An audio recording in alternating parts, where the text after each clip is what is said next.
ராகி மாவு அரைச்சிட்டு வந்துட்டேன்ற ஒரே காரணத்துக்காக களி மட்டுமே செஞ்சு உங்களை கொல்றாங்களா? அப்போனா ராகி புட்டு ட்ரை பண்ணி பாருங்கள். இதுக்கு யாரோட ஹெல்ப்புமே தேவையில்லை. மாவுக்குன்னு பெருசாக மெஷர்மெண்ட்ஸ்லாம் எதுவும் தேவையில்லை. நீங்கள் எவ்வளோ மாவு எடுக்கிறீங்களோ அதுக்கு ஒரு ஹாஃப் தண்ணி சூடு பண்ணி எடுத்துக்கோங்க. உங்கள் கை பொறுக்கிற அளவுக்கு இருந்தால் போதும். அந்த தண்ணியை கொஞ்சம் கொஞ்சமாக தெளித்து நல்லா மிக்ஸ் பண்ணிக்கோங்க. கையில் பிடிச்சா நல்லா கொழுக்கட்டை மாதிரி வரணும். இதை உதுத்து விட்டால் நல்லா புட்டு மாதிரி வரணும்.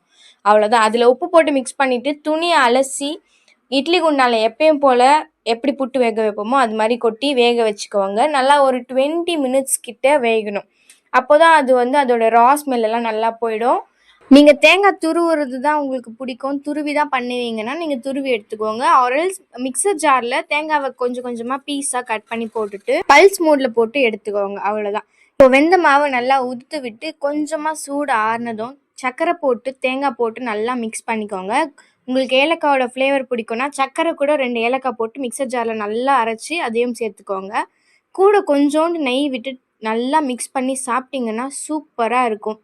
யாரெல்லாம் ராகி புட்டு ட்ரை பண்ணியிருக்கீங்க ஆர்எல்ஸ் வேறு எந்தனா ஒரு புட்டு ட்ரை பண்ணி அது டேஸ்ட் சூப்பராக இருக்கும் கமெண்ட்டில் மென்ஷன் பண்ணிட்டு போங்க. அதே நம்ம நெக்ஸ்ட் ட்ரை பண்ணிடலாம். தேங்க்யூ.